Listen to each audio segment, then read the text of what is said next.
Today I'm very excited and joyful to be back here as a Tukwila City Councilman. I went to the school about a decade ago. I graduated in 2011, so to be back about 12 years later-ish is very surreal. It's very humbling experience, and I was really happy to speak to the kids today. I want you guys to know that, there's nothing wrong with pursuing higher education, because you're doing it to validate your parents' sacrifice. You're doing it to live out your dreams.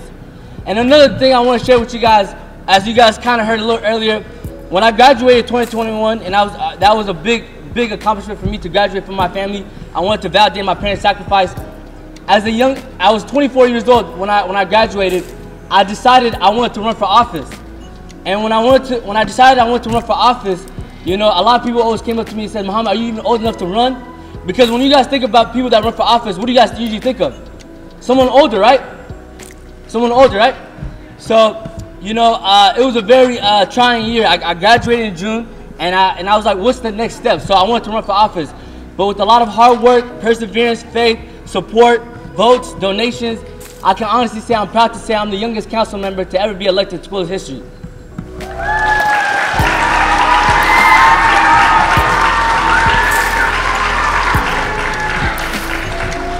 So when I first came to the school in 2011, roughly around 2009, I was, just a young kid who still was struggling to speak English. So I took a lot of English language learning classes, but I was just a optimistic kid, a dreamer.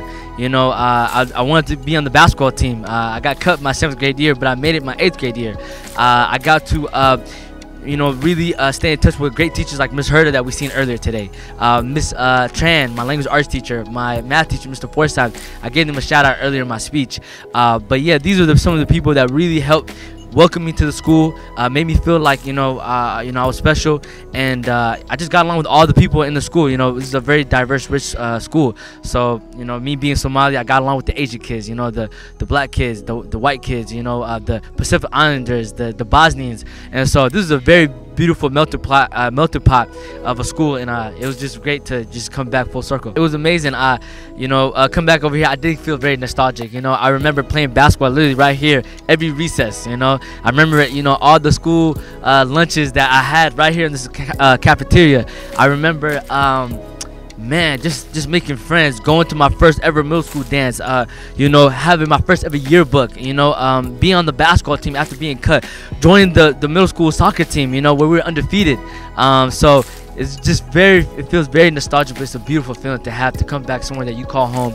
And I was just very honored that Miss Herda was able to bring me back, a decade later as a council member, to come back to my roots and speak to these kids and touch them and inspire them with my story. And I really felt that energy today, so it was a beautiful day. My God, to see 100 of kids, just excited. This was their first assembly back since pre-COVID. So to have them as my guest keynote speaker after all of that made it even that much more special. But it was just good to see their exciting faces. I was able to take pictures with quite a few of them. Some of them came up to me and said, your story touched me, inspired me. So, today was, more than what I could ever dreamed of. This was my purpose, to live to inspire. I think that's the greatest act, the greatest gift that you could ever give somebody, and I feel like I accomplished that today. And this is gonna be the first of many visits to come, but it was really exciting to see the kids' face. To come back to my roots and speak to the kids and come back to my former middle school means the absolute world, because as a council member, I think it is our duty, our job to always be in the community, to be present into the community, to be accessible in the community. And for me, it hits a little different because I'm a young person who's elected. So these are the people that I can see myself with. I resonate with them because, I'm them, they are me. And what that means is, I wanted to let them know that I started working on my dreams at a very young age, and if I could do it, they could do it. I didn't let my age define my capabilities and me being able to reach my dreams of being elected official. So I wanted them to know that, hey, I'm not that far from them from age, so if Mohamed could do it, they could do it, and it's just an amazing feeling to continue to be present in these spaces, in these communities with youth and young folks, because they are not only just the present, but they are the future. Hi, I'm Erin Herda. I work at Showalter Middle School. I've been here for 17 years. Mohamed was my student in the 7th grade, and when we were bringing this assembly back for the Week of Solidarity, he was the first person I thought of to be our guest speaker, knowing what he's accomplished in his life so far, and working with the city council, and then being able to come back to his middle school and share his accomplishments with us and how Martin Luther King and solidarity and community work has impacted him. My name is Brett Christopher. I'm the principal of Showalter Middle School, and I have the distinct pleasure of being the former principal of Mohamed Abdi. He was a student here at Showalter, and it's huge. It's a huge thing to have him be part of the city council, and it's even a bigger piece for us to have him come back and share his story with our students, because he reflects who our students are, and they can see him in their own eyes, and his message to them today was about possibility, and that's what this whole week has been about, is solidarity with one another and what is out there for us all. And I think he exemplifies that, and it's been a long week where kids really labored and put a lot of effort into their work, and to have him come back and be at the culmination of that work is priceless. And I can't thank him enough, for coming. And I'm just excited that he came and was part of our assembly, and I think myself and our students appreciate the fact that he's continued to contribute to our community by being on the city council and representing our families who are here. Okay, I want you guys to repeat after me, all right? With faith,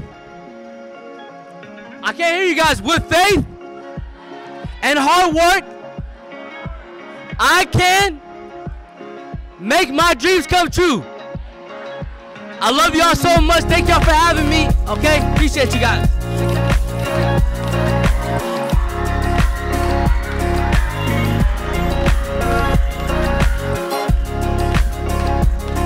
Yeah, I just want to say, just in conclusion, today was a very monumental, big day. It was a dream come true. I never thought in a million years that I'd be able to come back after a decade later and speak to the kids, come back to my roots, my home, and I get to inspire and teach these kids, because again, my biggest purpose is to inspire the youth, to be a vessel, to be someone, a beacon of hope to them. So I'm very, very just excited and optimistic and hopeful for the future. I hope these kids I felt the energy today, and I just want these kids to know that if I can make my dreams come true, they can too. So alhamdulillah for everything. All praise to Allah. Really happy.